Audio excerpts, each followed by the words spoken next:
إنما يخشى الله من عباده العلماء. صدق الله العظيم. وقال النبي صلى الله عليه وسلم: العلماء ورثة الأنبياء، أو كما قال عليه السلام. مولاي صل وسلم دائما أبدا على حبيبك خير خلق كلهم. هو الحبيب الذي ترجى شفاعته لكل هول من الأهوال مقتحم. يا رب بالمصطفى بلغ مقاصدنا واغفر لنا ما مضى يا واسع الكرم. يا صاحب الجمال ويا سيد البشر، من وجهك المنير لقد غفر القبر. لا يمكن الثناء كما كان حقه بعد خدا بزرگ ہوئی قصہ مختصر. ایک مرتبہ محبت اور ذوق کے ساتھ بلند آواز سے درود پاک پڑھیں. اللہم صل علی سیدنا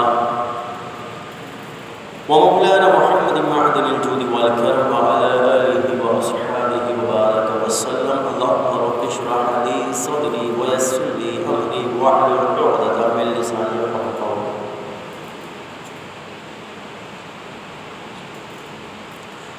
آج میں جس ہستی کا ذکر کرنے جا رہا ہوں وہ پاک و ہند کی مقبول ترین ہستی ہے. اچھا، جن کے جوہر اور کمالات بچپن ہی سے ظاہر ہونے لگے اور جس کام کے لیے اللہ رب العزت نے انہیں منتخب فرمایا اس پر وہ پورا اترے. زمانہ انہیں مجدد میت ملت، مجدد عرب و عجم، امام عشق و محبت الشاہ امام احمد رضا خان فاضل بریلوی رحمۃ اللہ تعالیٰ علیہ کے نام سے یاد کرتے ہیں. آپ نے 13 سال 10 مہینے کی عمر کے اندر مروجہ تمام علوم حاصل کیے، اور جب بچے جو ہیں گلی کوچوں میں ان کی عمر کھیلنے کی ہوتی ہے، اس وقت اعلیٰ حضرت امام اہل سنت جو تھے وہ مسند تدریس پر تشریف فرما تھے، مسند ارشاد پر تشریف فرما تھے. اعلیٰ حضرت دارالافتاء کے اندر فتویٰ نویسی کر رہے تھے. اعلیٰ حضرت کو اللہ رب العزت نے یہ کمال اور یہ مقام عطا فرمایا کہ جن کاموں کے لیے اللہ رب العزت نے آپ سے جو کام لیا، جس شعبے میں کام لیا، آپ نے کمال کر دیا. اور کوئی شعبہ دیکھا جائے تو ہر شعبے کے اندر جو ہے آپ کی صلاحیتیں وہ موجود ہیں. ہر شعبے کے اندر آپ کے علوم و فنون، جوہر علمی قابلیت وہ فتاوی رضویہ کی صورت میں ہمارے پاس موجود ہے. اور دیکھا جائے تو 50 سال کا جو نچوڑ تھا علمی قابلیت کے حوالے سے وہ سب کچھ یہاں فتاوی رضویہ کے اندر جمع کر دیا گیا. تو اعلیٰ حضرت امام اہل سنت جو تھے وہ ایک امت مسلمہ کے لیے اللہ رب العزت کی طرف سے عطا کردہ ایک علمی ایک عظیم نعمت تھے. علمی قابلیت تو بہت آپ کے اندر موجود تھی، مگر کیا کہ اللہ رب العزت کی طرف سے ایک عظیم نعمت جو ہے وہ اعلیٰ حضرت کی صورت میں دکھائی دیتی ہے. اعلیٰ حضرت امام اہل سنت جو تھے آپ کی ولادت باسعادت وہ 1856 سن عیسوی کے اندر ہوئی. 4 سال کی عمر میں آپ نے مکمل ناظرہ قرآن ختم کیا. 6 سال کی جب آپ کی عمر تھی، دیکھو 4 سال کی عمر، یہاں تو 4 سال کی جب بچے کی عمر ہوتی ہے تو اس کو اسکول میں اس کا داخلہ کروایا جاتا ہے، نرسری کے اندر، مونٹیسری کے اندر، پھر نرسری، پھر KG1 KG2، اس طرح کر کے بہت سے 3 سال کی عمر میں، بہت سے 4 سال کی عمر میں ان کا ایڈمیشن کرواتے ہیں اسکول کا، اور اس وقت ان کو کھیل کھیل کے، ٹوائز کے ذریعے، کھلونوں کے ذریعے مذاق کر کے، ان کو خوش کر کے ان کو پڑھانا سکھایا جاتا ہے۔ مگر اعلیٰ حضرت امام اہل سنت کی شان دیکھیں کہ 4 سال کی عمر ہے اور پورا قرآن ختم کر دیا، اور 6 سال کی جب عمر آئی، ماہ ربیع الاول کا مہینہ تھا، جو اگلا مہینہ آ رہا ہے، سرکار کی آمد، سرکار کا مہینہ آ رہا ہے، ربیع الاول کا مہینہ، اور اس وقت 6 سال کی آپ کی عمر، بڑے بڑے علماء فضلاء موجود تھے، تھوڑی سی آواز، بڑے بڑے علماء اور فضلاء جو ہیں وہ موجود تھے، اور ان کی موجودگی میں اعلیٰ حضرت امام اہل سنت نے 6 سال کی عمر میں ممبر رسول پر جلوہ فرما ہو کر 2.25 گھنٹوں کی حضور کی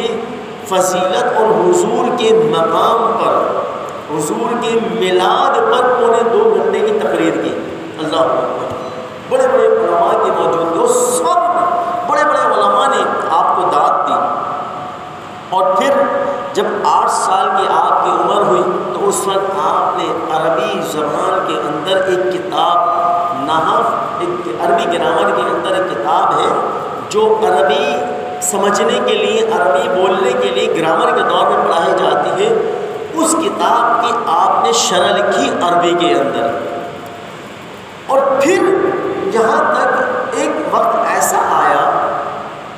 کہ لوگ آپ کو، اب ہمارے یہاں ایسا ہوتا ہے نا کہ اگر کوئی امامہ شریف پہنا ہوا ہے، داڑھی شریف ہے یا ٹوپی وغیرہ ہے، نماز وغیرہ پڑھتا ہو، تو لوگ کہتے ہیں حاجی صاحب، حاجی صاحب، حالانکہ وہ حاجی نہیں، اگر اس نے حج نہیں کیا تو حاجی نہیں، اور بہت سے کہتے ہیں حافظ صاحب، عالم صاحب، قاری صاحب، حالانکہ وہ اس شعبے میں نہیں، صرف نماز پڑھنے آیا، داڑھی رکھ لی، امام وغیرہ پہنتا ہے۔ میں سب کی بات نہیں کر رہا، لیکن کچھ ایسے بھی ہیں۔ لیکن اعلیٰ حضرت امام اہل سنت کو جب لوگوں نے یہ مشہور کر دیا حافظ صاحب، حافظ صاحب، حافظ صاحب، تو اعلیٰ حضرت امام اہل سنت نے کہا کہ میں حافظ قرآن تو نہیں، میں حافظ تو نہیں، اور لوگ مجھے حافظ کہتے ہیں۔ تو پھر آپ نے ایک حافظ صاحب کا اہتمام کیا اور کہا کہ مجھے جو ہے، تم حافظ قرآن ہو، میں قرآن حفظ کرنا چاہتا ہوں، تو تم مجھے قرآن سناؤ، تم میرے پاس بیٹھو، مجھے قرآن سناؤ۔ اب دیکھیں دورانیہ، دیکھیں اعلیٰ حضرت کا حافظہ دیکھیں۔ میں تو یہ کہتا ہوں کہ اعلیٰ حضرت کا جو دماغ تھا نا، حافظہ، جو اللہ نے آپ کو حافظہ عطا کیا تھا، وہ امام بخاری سے بھی زیادہ تیز تھا۔ درود شریف اللہم صلی علی سیدنا مولانا محمد مادن الجود والکرم وعلی آلہ۔ تو اعلیٰ حضرت امام اہل سنت کا دماغ، حافظہ، امام بخاری سے بھی میں کہتا ہوں کہ وہ بہت زیادہ تیز تھا۔ اب دیکھیں، قاری صاحب کو بلایا، عشاء کی اذان ہوئی، اب عشاء کی اذان اور جماعت کے درمیان کتنا دورانیہ ہوتا ہے۔ وہ حافظ صاحب آئے،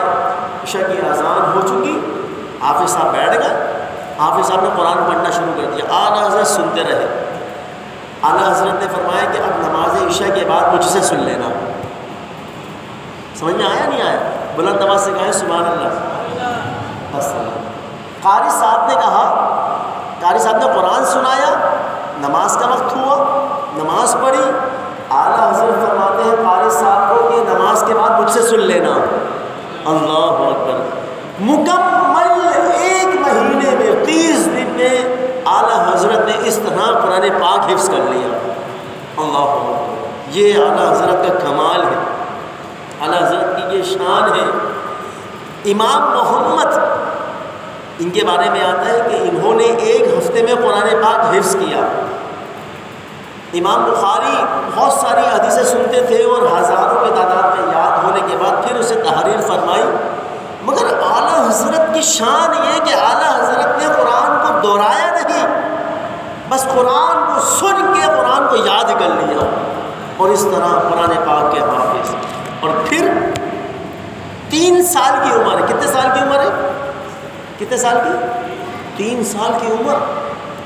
3 سال کی عمر میں آپ نے کیا ہوا کہ اس وقت رمضان کا مہینہ تھا، آپ نے روزہ رکھ لیا، روزہ رکھ لیا۔ آپ کے والد محترم، اچھا تربیت ہی آپ کے والد محترم نے کی، بہت بڑے عالم دین تھے ملا حضرت اعلیٰ حضرت کے والد محترم، وہ بہت بڑے جو ہے مطلب کہ عالم دین تھے، آپ ہی نے آپ کی تربیت فرمائی۔ تو آپ کے والد محترم کو پتہ چلا کہ میرے بیٹے احمد رضا نے روزہ رکھ لیا، تو آپ اپنے شہزادے کو ایک حجرے میں کمرے میں لے گئے، دروازہ بند کر دیا، دروازہ بند کر کے کہا کہ بیٹا یہ دیکھو سامنے فیرنی ہے، یہ کھیر ہے، یہ پلاؤ ہے، بیٹا کھا لو۔ بریلی کی گرمی، ہندوستان کی سرزمین کا جو شہر ہے بریلی، اس کی گرمی بڑی شدید ہوتی ہے، اور اس کی تپتی ہوئی گرمی اور اعلیٰ حضرت کا روزہ، ملا آپ کے والد محترم فرماتے ہیں، میرے ذہن سے آپ کا نام نکل کے یاد آیا تو بتاؤں گا، آپ کے والد محترم فرماتے ہیں کہ بیٹا میں نے دروازہ بند کر دیا، کوئی نہیں دیکھ رہا، کھا لو، بچوں کا روزہ تو ایسے ہی ہوتا ہے، کھانے پینے کا روزہ ہوتا ہے، کھا لو، کہیں تمہیں کچھ ہو نہ جائے، کوئی نہیں دیکھ رہا، میں نے دروازہ بند کر دیا۔ جب اعلیٰ حضرت نے یہ سنا، امام احمد رضا خان فاضل بریلوی نے جب یہ سنا کہ کوئی نہیں دیکھ رہا، ان کے والد محترم فرما رہے ہیں کہ کوئی نہیں دیکھ رہا، دروازے بند ہے، سامنے کھانے پینے کی اشیاء موجود ہے، میرے والد محترم کو یہ ڈر ہی یہ خوف ہے کہ مجھے کچھ ہو نہ جائے۔ اعلیٰ حضرت امام اہل سنت کا جواب سنیں، کہہ دیں سبحان اللہ۔ آپ کے والد محترم فرماتے ہیں کہ ابا جان مجھے کوئی نہیں دیکھ رہا، مگر میرا رب تو دیکھ رہا ہے، اللہ جس کے لیے میں نے روزہ رکھا ہے وہ تو مجھے دیکھ رہا ہے۔ یہ آپ کے والد محترم نے سنا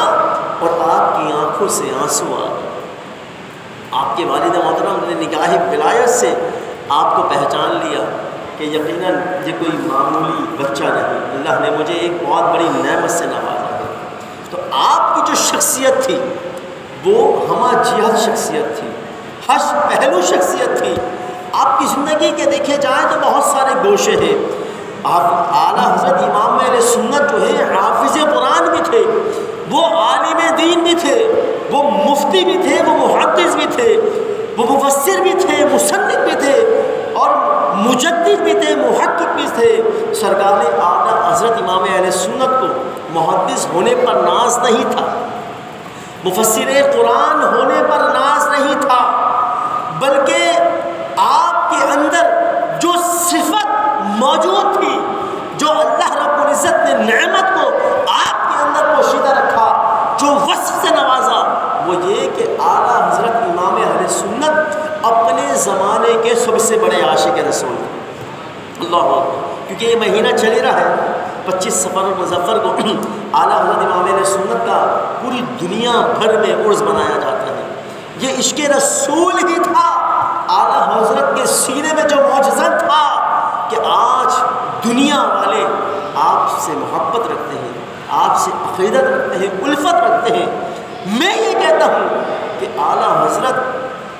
حضور کے معجزات میں سے ایک معجزہ ہے، اس کو علماء نے تسلیم کیا،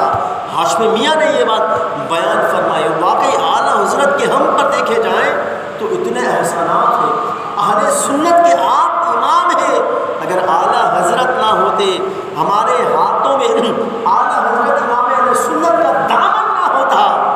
تو آج یقیناً آج ہمارے عقیدے کا کیا ہوتا، آج ہمارا ایمان سلامت ہوتا نہیں ہوتا۔ ہمیں عشق رسول ملا ہی اعلیٰ حضرت کے واسطے سے ہے۔ ہم نے سرکار کے کمالات کو صحیح معنوں میں جو پہچانا، سرکار کو اللہ نے کیا مقام و مرتبہ عطا فرمایا تھا، وہ اعلیٰ حضرت کے توسل ہی سے پہچانا۔ سرکار اعلیٰ حضرت ایسے کمال کے عاشق رسول تھے کہ آپ کی دل کی ہر دھڑکن پر یا رسول اللہ لکھا ہوا ہے، یہاں تک کہ آپ فرماتے ہیں کہ اگر میرے دل کے کوئی 2 ٹکڑے کر دے، ایک پر لا الہ الا اللہ، دوسرے پر محمد رسول اللہ لکھا ہوا پائے گا۔ اللہ اکبر۔ سرکار اعلیٰ حضرت اللہ رب العزت اس کو جو ہے ہر دھڑکن پر، اعلیٰ حضرت کی دل کی ہر دھڑکن پر یا رسول اللہ، تو اللہ نے اس کا ایسا بدل عطا فرمایا کہ 100 سال کا زمانہ گزر گیا، صدی گزر گئی، ایک زمانہ طویل گزر گیا، مگر آج بھی ہمارے دلوں میں اعلیٰ حضرت کی محبت زندہ ہے۔ اعلیٰ حضرت امام اہل سنت الشاہ امام احمد رضا خان فاضل بریلوی رحمۃ اللہ تعالیٰ علیہ، آپ کو جس سمت سے دیکھا جائے، جس جہت سے دیکھا جائے، چاہے بندہ علم حدیث کے اعتبار سے دیکھے، علم فلسفہ کے اعتبار سے دیکھے، علم منطق کے اعتبار سے دیکھے، علم کلام کے اعتبار سے دیکھے، علم تفسیر کے اعتبار سے دیکھے، علم قرآن کے اعتبار سے دیکھے، جس جہت سے دیکھو، سرکار اعلیٰ حضرت امام اہل سنت الشاہ امام احمد رضا خان فاضل بریلوی رحمۃ اللہ تعالیٰ علیہ کو اللہ رب العزت نے آپ کو سارے کمالات عطا فرمائے، ہر علم کے اندر آپ کو اللہ رب العزت نے مقام اور کمال عطا فرمایا۔ سرکار اعلیٰ حضرت امام اہل سنت آپ کے بارے میں آتا ہے کہ حضور ماہی بدعت، سرکار اعلیٰ حضرت امام اہل سنت آپ کو کوئی معمولی شخصیت نہ سمجھے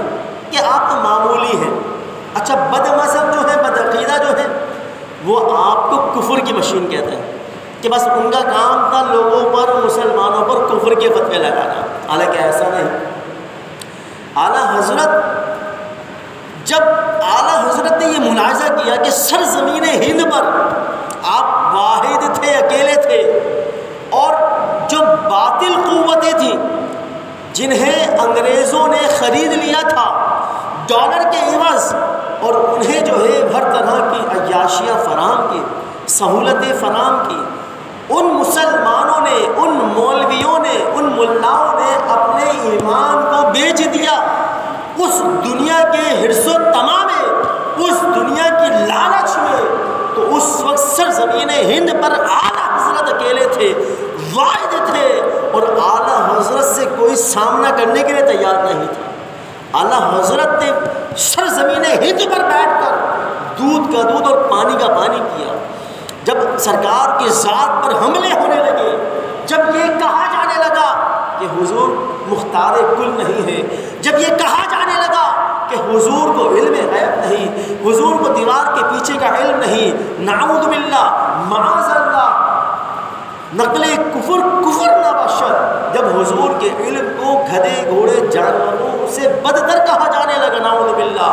حضور کی بے ادبی اور گستاخیاں کی جانے لگی، تو اعلیٰ حضرت سے نہ رہا گیا۔ اعلیٰ حضرت نے سرزمین ہند پر بیٹھ کر ایک پوری کتاب تحریر فرمائی، تمہید الایمان، الصوارم الہندیہ، اقسام الحرمین، آپ نے یہ تصنیف فرمائی اور کہا، آپ نے لکھا کہ جو سید عالم صلی اللہ علیہ وسلم کے علم کا مذاق اڑائے، جو حضور کی گستاخی کرے، جو بے ادبی کرے، آپ نے پورا ایک فتویٰ تحریر فرمایا، اور آپ نے فتویٰ دیا تھا، اس فتوے کی جو تصدیق کی تھی، جب وہ فتویٰ دنیا کے اندر گیا، عرب و عجم میں وہ فتویٰ گیا، تو عرب کے بڑے بڑے علماء نے اس پر دستخط کی، آج بھی ان کے حوالے جات، دستخط اور نام اس کتاب کے آخر میں، اقسام الحرمین کتاب ملتی ہے، اس کتاب کے آخر میں موجود ہے۔ تو پھر اعلیٰ حضرت کی بات کی تائید کرتے ہوئے یہ ثابت کیا اور یہ لکھا عرب کے بڑے بڑے عرب و عجم کے بڑے بڑے علماء نے کہ جو بھی آقا دو عالم حضور سید عالم صلی اللہ علیہ وسلم کے بارے میں یہ نظریہ، یہ عقیدہ رکھے، ایسا شخص دائرہ اسلام سے خارج ہے، اس کی ساری عبادتیں، ساری نمازیں، حج، شادی، نکاح، سب جو ہے اکارت و برباد ہے، وہ مسلمان کہلانے کا حقدار نہیں، حضور کا گستاخ، حضور کا بے ادب جو ہے وہ واجب القتل ہے، اس کے سر کو تن سے جدا کر دیا جائے۔ یہ شعور ملا، یہ نظریہ ملا ہمیں اعلیٰ حضرت سے۔ 16 سال کا دورانیہ گزر گیا، زمانہ گزر گیا، اعلیٰ حضرت انہیں بلاتے رہے کہ آؤ، آ کر بیٹھو، میرے سے بات کرو، سامنے بیٹھ کے مباحثہ مناظرہ کرو، مگر کوئی آپ کے سامنے نہیں آیا۔ اعلیٰ حضرت کوئی معمولی شخصیت،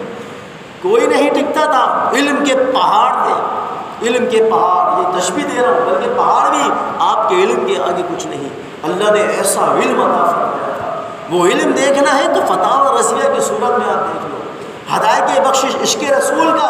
آپ کو معائنہ کرنا ہے تو آپ کا کلام ہدایت بخشش آپ اٹھا کر پڑھو۔ اس کے بارے میں تو کہا کہ اسے عام بندہ تو سمجھ ہی نہیں سکتا، عربی، اردو، فارسی، پتہ نہیں کتنی زبانوں پر وہ کلام مشتمل ہے، اور اعلیٰ حضرت کے اشعار اس کو سمجھنے کے لیے بندے کو درس نظامی عالم کورس کرنا پڑے گا، اس جو ہے ہدایت بخشش کی شرح کو سمجھنے کے لیے، اس کی تشریح کو سمجھنے کے لیے۔ تو اعلیٰ حضرت کو اللہ رب العزت نے ایسا کمال اور ایسا علم عطا فرمایا۔ اور یہاں تو ایسا ہوتا ہے نا کہ اگر کوئی جو ہے عالم اسلام ہے تو وہ کسی ایک علم کے اندر ماہر ہوگا، یا تو وہ تفسیر کے اندر ماہر ہوگا، یا حدیث ہوگا، محدث ہوگا، یا منطق کے اندر، یا فلسفے کے اندر، یا وہ سیاست دان ہوگا، یا وہ سائنس دان ہوگا، یا وہ ریاضی دان ہوگا، کوئی بھی ایک علم اٹھا لے، بس وہ ایک علم کے اندر ایکسپرٹ ہوگا، ماہر ہوگا۔ مگر اعلیٰ حضرت کیا شخصیت تھی، اللہ اکبر! دنیا حیران ہے اعلیٰ حضرت کو جب پڑھتی ہے، اعلیٰ حضرت کو جب سمجھتی ہے، اعلیٰ حضرت پر جب پی ایچ ڈی کرتی ہے، تو آج دنیا حیران ہے کہ وقت ایک ہی ہے، زمانہ ایک ہی ہے، مگر ایک ہی زمانے میں ایک شخص جو ہے وہ ڈاکٹر بھی ہے، سائنسدان بھی ہے، وہ عالم بھی ہے، وہ محقق بھی ہے، وہ مفتی بھی ہے، وہ مفسر بھی ہے، وہ محدث بھی ہے، وہ منطق بھی ہے، وہ فلسفی بھی ہے، یعنی اتنے سارے علوم، یہاں تک کہ علماء نے لکھا کہ اعلیٰ حضرت امام اہل سنت جو تھے وہ 50 سے زیادہ علوم کے اندر کمال دسترس رکھتے تھے، کمال رکھتے تھے، مہارت تامہ حاصل تھی اعلیٰ حضرت امام اہل سنت کو 50 سے زائد علوم کے اندر۔ اللہ اکبر! ایسا جو ہے کمال جو ہے اعلیٰ حضرت کو جو ہے اللہ رب العزت نے عطا فرمایا۔ تو وہ علوم اللہ رب العزت نے آپ کو عطا فرمائے تو ایک تو ہوتا ہے پڑھنا، لیکن ایک ہوتا ہے اس کے اندر ایکسپرٹی، مہارت تامہ حاصل کرنا۔ تو اعلیٰ حضرت نے جس علم میں قدم رکھا اس میں مہارت حاصل کری، وہ پورے ہی اس میں مستغرق ہو گئے، ڈوب گئے۔ اعلیٰ حضرت نے سمجھو کہ پی ایچ ڈی کر لی، ہر علم پر آپ کو کمال جو ہے حاصل تھا۔ تو اعلیٰ حضرت تو ویسے تو صرف ہمیں اتنا پتہ ہے کہ ہاں ایک شعر ہے مصطفیٰ جان رحمت پہ لاکھوں السلام، بس ہم یہ اعلیٰ حضرت کا شعر پڑھتے ہیں، اور ہر جمعہ کے اندر بھی یہ مسجدوں میں پڑھا، دنیا میں پڑھا، دنیا بھر کے اندر پڑھا جاتا ہے یہ شعر، مصطفیٰ جان رحمت پہ لاکھوں السلام۔ اسی طرح آپ کی ایک نعت ہے، سب سے اعلیٰ ہو اعلیٰ ہمارا نبی، یہ آپ ہی کا شعر ہے، تو یہ بھی زمانے بھر کے اندر پڑھا جاتا ہے، مگر عقل دنگ ہے، حیران ہے عقل کہ وہ یہ بات کہنے پر مجبور ہو گئی۔ اس بات کو انہوں نے تسلیم کیا جب اعلیٰ حضرت کی سیرت کا، اعلیٰ حضرت کی فضیلت کا، اعلیٰ حضرت کے جو ہے سیر کا مطالعہ کیا، اعلیٰ حضرت کے جب فضائل پڑھے، اعلیٰ حضرت کی جب ہسٹری پڑھی، اس کا مطالعہ کیا، تو یہ بات دنیا کہنے پر مجبور ہو گئی کہ سرزمین ہند پر، ہندوستان کی سرزمین پر سمجھ لو کہ دوسرا امام اعظم ابو حنیفہ آ گیا، جسے ہمارے جو ہے جو حنفی ہیں ان کے جو امام ہیں جن کی ہم تقلید کرتے ہیں، تو میں تقلید کے اعتبار سے نہیں بلکہ علم کے اعتبار سے بات کر رہا ہوں، کہ جس طرح امام اعظم ابو حنیفہ ایک مجتہد تھے کہ اللہ رب العزت نے علم کے اندر امام اعظم ابو حنیفہ کو سب سے بڑا مقام عطا فرمایا، سارے ائمہ کے اندر، علماء مجتہدین کے اندر امام اعظم سب سے افضل و اعلیٰ علم کے اندر۔ تو گویا کہ ہندوستان کے اندر بھی علماء تسلیم کرنے پر مجبور ہو گئے کہ اعلیٰ حضرت امام اہل سنت بھی گویا کہ امام اعظم تھے، اتنے جو ہے علم کے اندر یہ کمال تھا۔ تو اعلیٰ حضرت کا جب علم کا یہ کمال ہے تو ان کی بات وہ جو فرما دے کہ اعلیٰ حضرت کا جب حوالہ آ جائے، اسی وجہ سے علماء اعلیٰ حضرت کے قول کو دلیل بنا کر پیش کرتے ہیں۔ کوئی مسئلہ بیان کرنا ہو، دنیا بھر سے فتاوی جات آیا کرتے تھے، آپ لوگوں کو جو ہے صبح و شام فتاوی جات کے اندر جو ہے آپ مصروف عمل رہا کرتے تھے، یہاں تک کہ بعض علماء وہ حوالہ جات تلاش کرتے تھے۔ کوئی ان کے بعد استفتاء آیا، کوئی سوال آیا، اب انہیں سوال کا جواب لکھنے میں مشکل ہو رہی ہے، وہ کتاب میں حوالہ نہیں مل رہا، بہت زیادہ پریشانی ہو رہی ہے، وہ اعلیٰ حضرت کے پاس علماء آتے ہیں اور علماء کہتے ہیں کہ حضور یہ سوال ہے، اس کا جواب نہیں مل رہا، تلاش کر رہے ہیں، کتاب میں حوالہ نہیں مل رہا۔ تو اعلیٰ حضرت کا حافظہ دیکھیں، اعلیٰ حضرت وہاں موجود ہے، مصروف عمل ہے، اعلیٰ حضرت فرماتے ہیں کہ اس سوال کا جواب فلاں کتاب میں، عربی کی کتاب فلاں کتاب میں فلاں جلد پر فلاں صفحے پر فلاں لائن پر اس طرح یہ جزیہ موجود ہے۔ بلند آواز سے تو کہہ دو ہمارے امام کی بات ہو رہی ہے اور خاموش، اعلیٰ حضرت کو سمجھو دو کہ اعلیٰ حضرت کیا تھے، اعلیٰ حضرت کا ادب و احترام، ان کے اندر ادب و احترام تو دیکھو، عشق رسول، بزرگوں کا، اولیاء کا، انبیاء کا عشق تو دیکھو، اعلیٰ حضرت نے کیسے لوگوں کو اخلاق حسنہ کی، عشق اور محبت کے پیغام کو عام کیا اعلیٰ حضرت نے۔ جب سے آپ کو پتہ چلا کہ فلاں سندھ جو ہے، فلاں جگہ جو ہے بغداد شریف موجود ہے، حضور غوث اعظم کا روضہ موجود ہے، آپ فرماتے کہ اس وقت سے کبھی میں نے اپنے پیر وہاں نہیں پھیلائے۔ اللہ اکبر۔ جب سے اسی طرح کچھ لوگ کہنے لگے کہ ہمیں اجمیر جانا ہے، آپ فرماتے کہ اجمیر نہ کہو بلکہ اجمیر شریف کہو۔ اللہ اکبر۔ اسی طرح عشق کا بتا رہا ہوں، اسی طرح ایک آپ کے ساتھ محبت رکھنے والے شخص نے آپ کی دعوت، کہا کہ حضور آج ہمارے گھر جو ہے ہماری طرف سے آپ کو کھانے پر دعوت ہے، آپ ضرور آئیے گا۔ اب کیا ہوا کہ جب آپ کو کھانے پر بلایا، آپ گئے دعوت میں، اور بھی علماء موجود تھے، مہمان کافی موجود تھے، تو ککڑی جو حضور کی سنت ہے کھانا، اب ککڑیوں کا تھال بھی وہاں موجود تھا،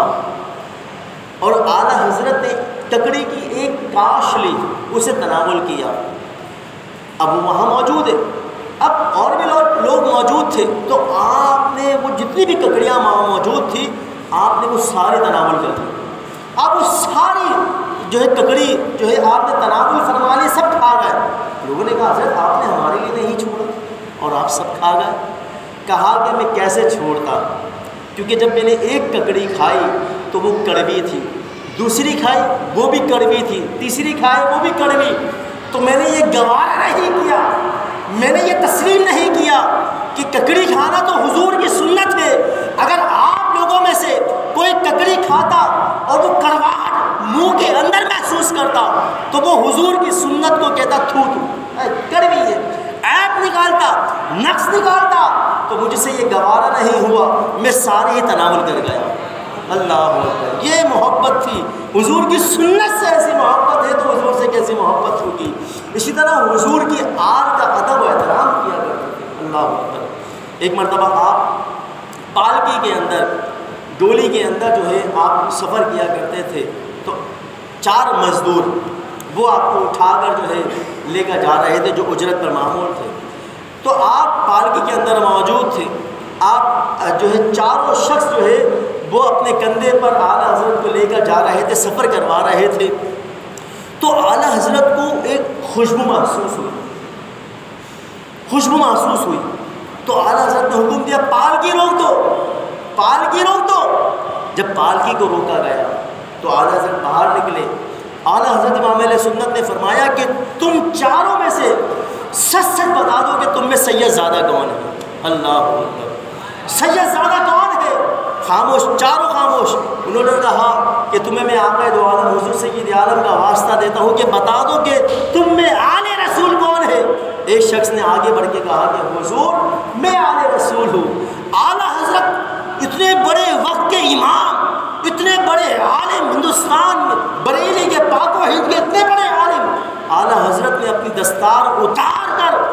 اس آل رسول کے اس شخص کے قدموں میں رکھ دی اور کہا کہ مجھے معاف کر دینا،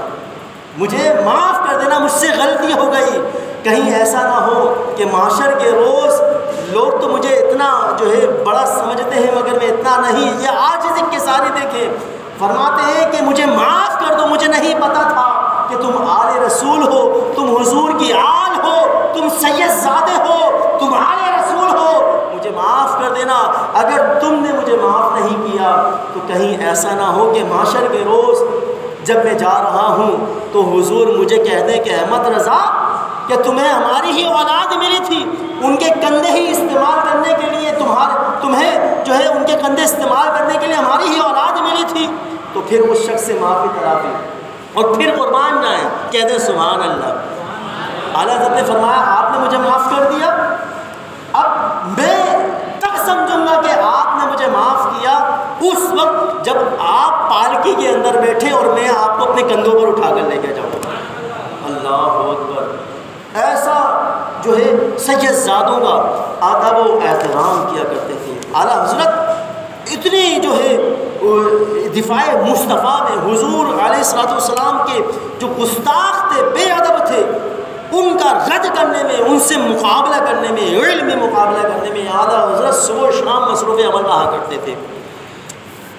منکرین ہو، قادیانی ہو، چکڑالوی ہو، نیچری ہو، دہریہ ہو، مرجائیہ ہو، قدریہ ہو، تمام ہی جتنے بھی اکثر لوگ تھے سب ہی کی طرف سے، سب بدعقیدہ لوگوں کی طرف سے آپ کے پاس خطوط آیا کرتے تھے، لیٹرز آیا کرتے تھے، اور آپ وہ پڑھتے رہتے، اس کو پڑھتے رہتے، پڑھتے پڑھتے آپ مسکراتے جاتے، خوش رہتے۔ تو لوگوں نے کہا سر اس میں تو گالیاں موجود ہیں، بد کلامی موجود ہے، آپ کو برا بھلا کہا جا رہا ہے۔ تو اعلیٰ فرماتے ہیں کہ جب تک یہ مجھے گالیاں بکتے ہیں، مجھے برا بھلا کہتے ہیں، اس وقت تک اتنے دورانیہ یہ حضور کی گستاخیوں سے محفوظ رہتے ہیں۔ تو مجھے جو کہنا ہے، امام احمد رضا خان، احمد رضا کو جو کہنا ہے کہو، مجھے گالی دینی ہے مجھے گالی دو،